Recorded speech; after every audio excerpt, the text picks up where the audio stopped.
Alberto Venegas, de una familia de políticos, acaba de ser elegido diputado por el partido Libertad Avanza, que es el de Javier Milei. Y fue la cabeza de lista, es uno de los hombres más cercanos al presidente elegido ayer por los argentinos. Diputado Venegas, en Buenos Aires, bienvenido a Blue Radio, muy buenos días. Buenos días, Néstor. Te quisiera hacer una aclaración, claro, que no puedo dejar pasar porque sería una imprudencia mía. Yo no me puedo autodefinir como mentor de Javier en absoluto. Yo creo que lo he acompañado a Javier en esta patriada, casi te diría en esta última milla, porque ha sido toda una patriada que es crédito de él. Quizás puede ser que la referencia sea mi padre, Alberto Venegas Lynch, hijo, que Javier lo reconoce como el exponente máximo de la historia del liberalismo en Argentina. Usted para estos efectos, hacen una dupla, creo que muy buena. Por eso yo prefiero que me digan Berti, que eso también me despega de la confusión de los Albertos con mi abuelo, que tampoco han participado ninguno de los dos de la política. Yo soy el primero de los tres Albertos, digamos, que me meto en la política. Vale, es que es una familia. Creo que los tres, abuelo, padre e hijo, se llaman Alberto Venegas Lynch, ¿no? Exacto, es Alberto Francisco, era mi abuelo, Alberto Miguel, que él firma Alberto Venegas Lynch, hijo, es mi padre, que quedó firmando hijo para honrarlo a mi abuelo, a pesar de que murió, porque se dedicaba más o menos a lo mismo, al tema de la difusión de las ideas, eran profesores, docentes y demás, han estado más en la batalla cultural. Yo particularmente me dediqué más a la vida corporativa, si bien también he mamado este concepto familiar que es importante, independientemente a lo que nos dediquemos, poner el granito de arena en la buena dirección, quemarse las pestañas, como se dice acá, que es tomar los libros para prepararse en la difusión y en la persuasión, y en Venegas, el debate de las ideas liberales, y bueno, eso lo he hecho independientemente de mi profesión. Vale. Y ahora, bueno, sí me he lanzado a la política en esto. Señor Venegas, como usted ha sido elegido cabeza de lista del partido político del movimiento de Milei, quiero preguntarle cómo va a ser Milei para gobernar después de la grandísima votación. La de ayer es histórica, algo más de 14 millones, casi 14 millones y medio de votos. ¿Cómo van a hacer para gobernar y para sacar adelante todas las audacias de Milei si no tienen mayoría en el Congreso? Bueno, como primera medida, hacer la reflexión de que toda gran travesía empieza por un primer paso, es decir, una expresión nueva de cambio. Es difícil que se integre una mayoría directamente de un paso a otro, de manera que eso hay que tenerlo en cuenta. Por otro lado, Néstor, también es importante saber que los balances de las minorías y las mayorías en el Congreso es algo justamente pensado en la Constitución para que no exista esto de la suma del poder público, digamos, que hemos sufrido con la primera tiranía argentina con Juan Manuel de Rosas, por ejemplo. Entonces, yo lo veo bien que ese sistema necesariamente tenga la necesidad de que no sea una, como se dice acá, una escribanía del Poder Ejecutivo, que simplemente se aprieta un botón, se firma y casi hay una tiranía de mayorías. Así que me parece algo saludable. Dicho esto, en la parte práctica, Néstor, yo creo que, como tú sabes y estás muy al tanto, yo sé de la política argentina y muchas cosas acá de estos lares, Juntos por el Cambio, que estaba integrado por distintos colores ideológicos y de pensamiento, se ha roto virtualmente después de las PASO, ¿verdad?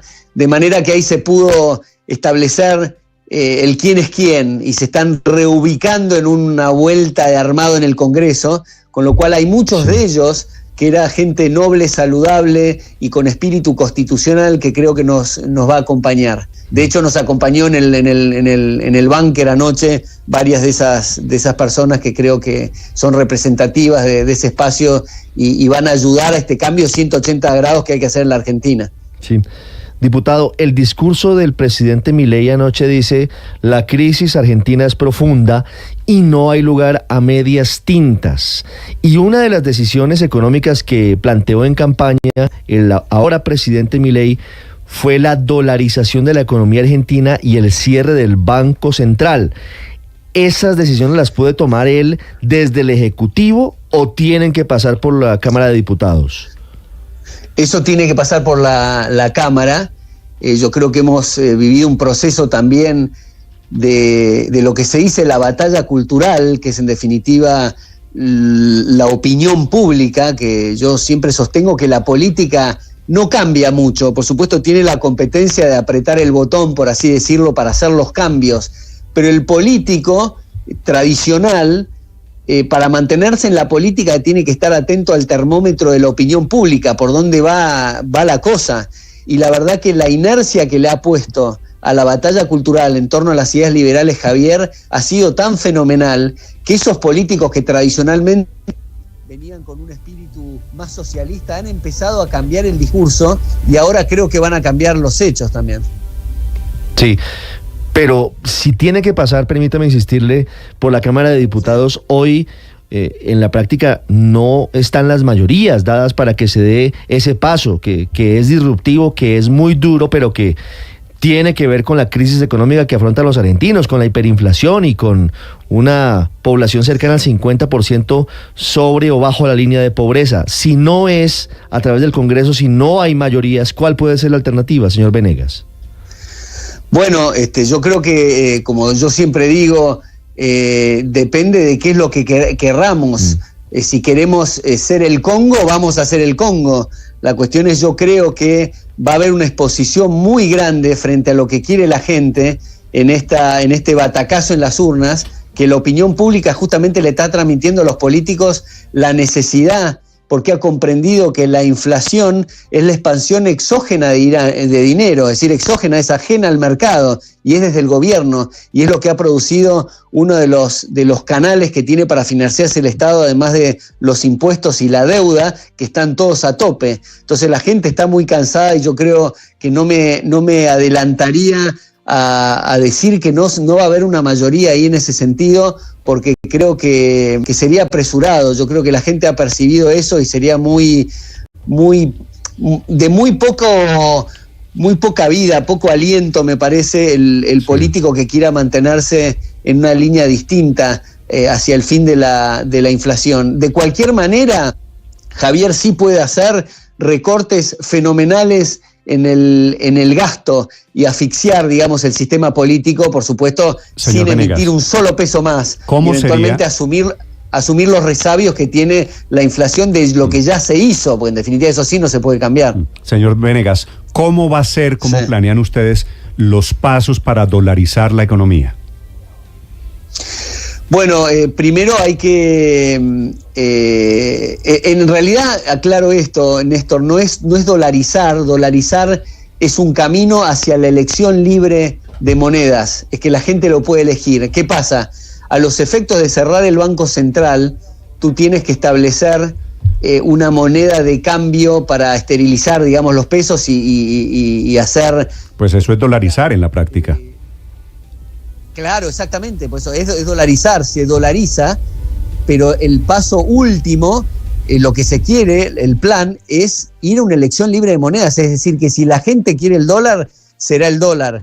Si la gente en el mercado del agro quiere el valor el precio de la soja, será la soja, en el gas el BTU y demás, u otras monedas de fiat money, digamos. Es simplemente se toma el dólar, porque es como digo, es para poder sanear el Banco Central, el balance del Banco Central y cerrarlo, es decir, cómo se responde con los activos a los pasivos en términos de dólar. Es a los efectos de ese tránsito que tomaremos seguramente la experiencia de El Salvador, principalmente de Ecuador, que ha sido una transición en la cual también la confianza hace que la gente que tiene sus dólares lo sume al sistema financiero y puede operar, digamos, en las dos monedas de forma transitoria hasta que se acapara, digamos, la mayor parte en términos de dólar. Eso, en el caso de Ecuador, se intentó en el 2000 hacerlo en 3 meses y al poner una fecha particular se dieron cuenta que necesitaban 3 meses más y fueron a 6 y después a 9. Y en 9 sí se pudo dolarizar, pero en definitiva... Señor Venegas, la dolarización que ustedes quieren tendría que pasar por una ley, tendría que ser aprobada por el Congreso en Buenos Aires. Exacto, sí, eso es lo que puntualicé antes, sí. Sí. Pero no tienen los votos. Entonces, por eso le pregunto los pasos. El presidente Milei habló en campaña de un plebiscito, de un referendo, de una consulta popular. ¿En qué están pensando? ¿Cuál sería el siguiente paso después de la elección de Milei ayer? Bueno, puede ser una consulta popular que no es vinculante. El referéndum también tiene que pasar por el Congreso, pero en definitiva es para también mostrarle al Congreso esto que decía yo al principio, de dónde está parada la opinión pública respecto al tema de la inflación, y quedarán expuestos los políticos que no lo quieran hacer. Eventualmente el tránsito será más lento debido a la política. Desde el Poder Ejecutivo se intentará hacer de la forma más rápida posible. Sí. Señor Venegas, una pregunta final. Usted es cercano personal, políticamente, a Milei. Usted fue, como lo dije en la presentación, la cabeza de lista de los diputados de Milei, de su partido Libertad Avanza. Quiero preguntarle, porque Milei fuera de Argentina es visto como un personaje exótico antiizquierda. Él es anticomunista, promercado, en favor de reducir el tamaño del Estado. A Milei ustedes los argentinos le dicen el loco, o le dicen el león, o le dicen peluca. Peluca, claro. ¿Qué tan loco está Peluca? Lo de Peluca es cariñosamente, lo del león ha sido también a partir quizás del pelo, fue algo que fue surgiendo. Lo del loco no le dicen el loco, sino justamente la gente que está en las antípodas de su pensamiento, y me parece una falacia ad hominem que yo, estando cercano en lo personal a Javier, les puedo asegurar que es una persona súper cerebral, y distinto a lo que se mostraba muy al principio, cuando no podía elegir en qué medios de comunicación estaba. Y ustedes recordarán que estaba en un programa especialmente en Intratables, que era un panel de 8 personas más o menos, que en general tenían todas tendencias izquierdistas, y se invitaba a otras 8 personas más, y se planteaba ahí como una especie de pelea de perros, y eventualmente el que no prevalecía ahí a los gritos no tenía ni 30 segundos de aire. Después, como acertó en muchos pronósticos y advirtió cosas que luego pasaron, los medios empezaron a tomarlo en serio, y ya él pudo elegir y tener charlas de largo aliento con periodistas que no lo querían operar, y en definitiva se ponían en los zapatos de su audiencia para poder saber el candidato qué era lo que pensaba, y eso es lo que transitó hasta acá Javier. Me parece que en procesos mucho más tranquilos, y creo que es la mejor versión de Javier. Pero de vuelta, yo, por haber estado en mesas de trabajo internas de él para preparar los distintos ministerios que ahora se anunciarán, algunos ya están anunciados, las autoridades, ha sido muy abierto, incluso en temas de economía, frente a otros economistas, de tomar direcciones distintas a la que él originalmente pensaba. Y decía él, yo lo he escuchado, he estado ahí presencial, tenés razón, creo que esa es la mejor forma de ir. Todo lo que hice yo hasta aquí, quizás tomaría esto, lo tuyo tomaríamos hasta acá y demás. Y de hecho, aprovecho, Néstor, para decirte, sí, señor, hay un caso desde el punto de vista intelectual, que él en 2010 se convierte a la Escuela Austríaca de Economía, y eso te muestra también lo cerebral que es y su honestidad intelectual. Él leyó Monopolio y Competencia, que era un capítulo de una separata, un capítulo bastante grande, que es un libro solo, pero integra los 3 tomos de Man, Economy and State de Murray Rothbard. Esa traducción en español, que incluso es muy generoso, le da crédito a mi abuelo por haberlo traducido. Él dice, eso me iluminó y me di cuenta que toda la economía neoclásica que venía enseñando en las clases estaba mal. Y ahí hace el cambio, de manera que yo creo que en la política lo aplica con el mismo criterio cerebral y con la misma honestidad intelectual. Bueno, pues va a ser por lo menos un animador de la política en todo el continente, sin ninguna duda. Es el nuevo perfil, es el perfil del nuevo presidente de Argentina, se llama Javier Milei, tiene 52 años y efectivamente una carrera política diferente, muy corta, de un programa de la televisión a la presidencia en Buenos Aires, a la Casa Rosada. Gracias, señor Venegas, por acompañarnos esta mañana. Un abrazo, gracias por el espacio, Néstor, a todos. Es el diputado en Buenos Aires, 727.